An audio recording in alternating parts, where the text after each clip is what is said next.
Hello everyone, मैं आशिमा। आप सभी का स्वागत है मेरे यूट्यूब चैनल पर। तो आपको यहाँ पर हिस्ट्री पढ़ाई जाएगी, ठीक है। तो आज हम अपना टॉपिक स्टार्ट करते हैं।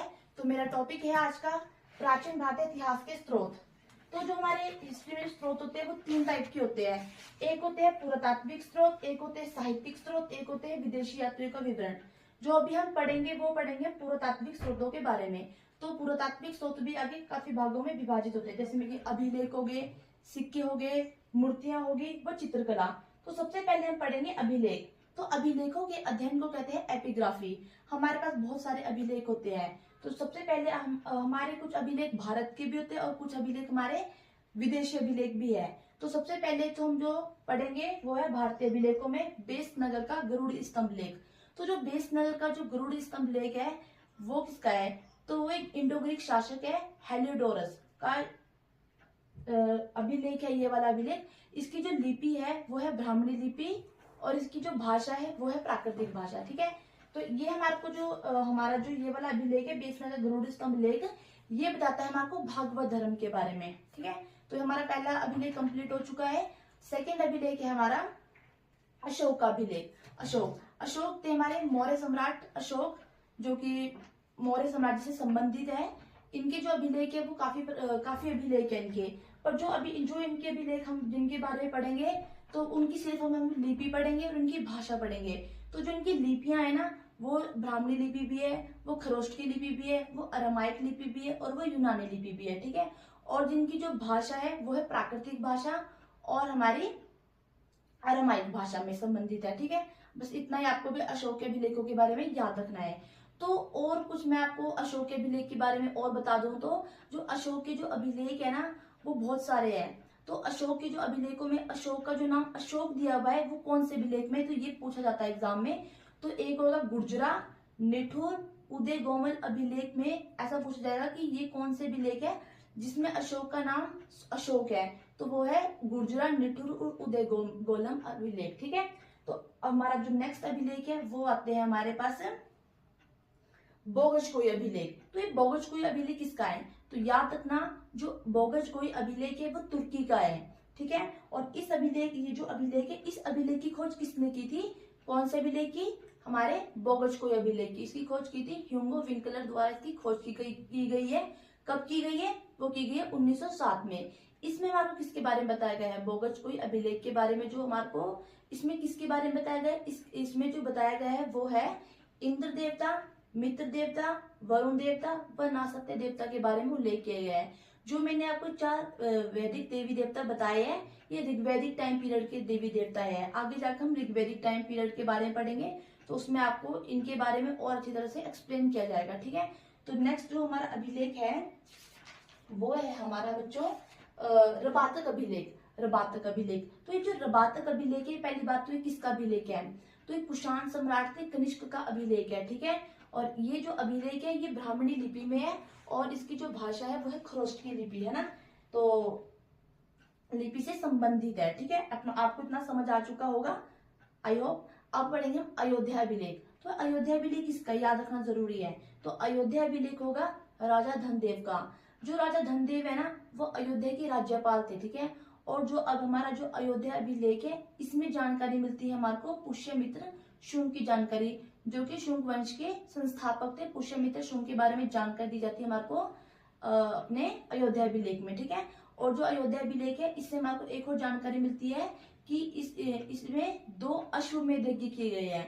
आगे जाके आपको अश्वमेध यज्ञों के बारे में भी पूरी तरह से एक्सप्लेन किया जाएगा, ठीक है। नेक्स्ट जो हमारा अभिलेख है वो है हमारे पास प्रयाग प्रशस्ति अभिलेख, ठीक है।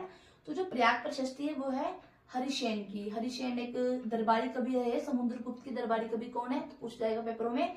तो वो कौन है? हमारे हरिसेन। तो ये हरिसेन ने लिखा हुआ है प्रयाग प्रशस्ति। इसमें समुद्रगुप्त की विजयों के बारे में बताया गया है कि किस तरह से समुद्रगुप्त ने दक्षिण भारत को जीता है, किस तरह से उसने उत्तर भारत को जीता हुआ है, ठीक है।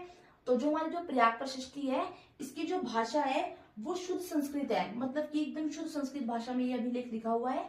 और जो इसकी जो लिपि है वो है ब्राह्मणी लिपि, ठीक है। आपको इतना समझ आ चुका होगा। उसके बाद है हमारा जूनागढ़ अभिलेख। तो जूनागढ़ अभिलेख किसका है? तो जूनागढ़ अभिलेख है रुद्रदामन का है जूनागढ़ अभिलेख, ठीक है। और जूनागढ़ अभिलेख है वो है प्योर एकदम शुद्ध संस्कृत भाषा में लिखा गया है और इसमें जो बताया गया है, एक शासक है हमारे रुद्रदामन, जो उनकी जो उन्होंने ना एक झील थी अपनी सुदर्शन झील, उसका उन्होंने निर्माण कैसे किया है, उसकी मरम्मत कैसे करवाई गई है, तो इसमें इस चीज का उल्लेख किया गया है। ठीक है, अब नेक्स्ट जो हमारा अभिलेख आता है वो है हाथी गुफा अभिलेख। तो जो हाथी गुफा अभिलेख है वो है राजा खारवेल। अब आप पूछोगे जो राजा खारवेल है वो कौन से वंश से संबंधित है, तो वो है चैदी वंश या फिर महाभेगवान वंश से संबंधित है हमारा हाथी गुफा अभिलेख। ठीक है, जो हाथी गुफा अभिलेख है इसमें सबसे पहले भारतवर्ष की जानकारी दी गई थी। ठीक है, और इसमें जैन धर्म है ना उसको दान देने का उल्लेख मिलता है कि हमने जैन धर्म को दान दिया था। ठीक है, इसमें ये वाली जानकारी भी मिलती है। ठीक है, तो आपको इतना समझ आ चुका होगा। अब हम पढ़ेंगे सिक्कों के बारे में।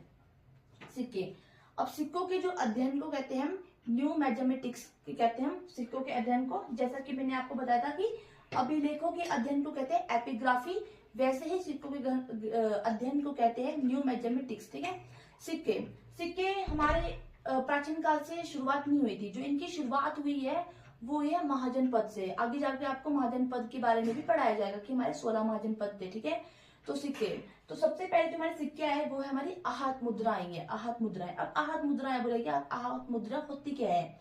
जैसे कोई आजकल जो सिक्के होते हैं, आजकल के सिक्के जो पुराने टाइम के सिक्के थे ना उनपे ना एक ठप्पा मार देता था, यानी कि उनको एक स्टैंप दी जाती थी, तो तभी इनका नाम क्या पड़ता है आहत मुद्रा।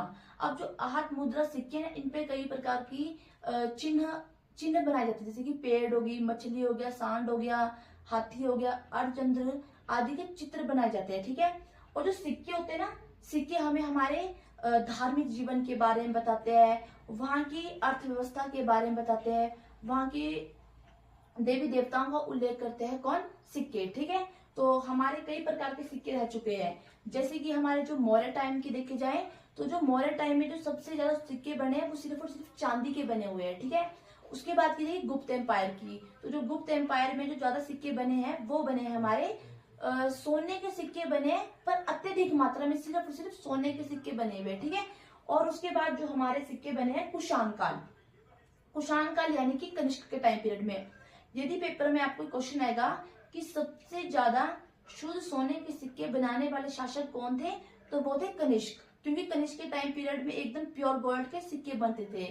अदरवाइज सिक्के सबने बनाए हैं, पर जो प्योर गोल्ड के बनाए ना वो सिर्फ और सिर्फ राजा कनिष्क ने बनाए हुए हैं। ठीक है, आपको इतना समझ आ गया होगा। चित्रकला, चित्रकला का मतलब होता है कि पेंटिंग्स। ठीक है, मानते हैं उस टाइम पेंटिंग होती थी। तो एक जगह है हमारे पास भीमबेटका, तो भीमबेटका की गुफाएं कहाँ है, वो है मध्य प्रदेश में। तो जो भीमबेटका की जो गुफाएं मध्य प्रदेश में हमारे को मिलता है, चित्रकला के अवशेष मिलते हैं कि हाँ चित्रकला उस टाइम पीरियड में होती थी। ठीक है, आई होप आपको इतना समझ आ गया होगा। अब हम पढ़ेंगे मूर्तियों के बारे में। तो मूर्तियां, तो प्राचीन काल में जो मूर्तियों की शुरुआत ही देखा जाए तो वो कुषाण काल से होती है, यानी कि राजा कनिष्क ने कुछ मथुरा कला की मूर्तियां बनाई है, कुछ उन्होंने गंधार कला की मूर्तियां बनाई है। ठीक है, तो आपको इतना समझ आ चुका होगा। अब हम पढ़ेंगे साहित्यिक स्रोतों के बारे में।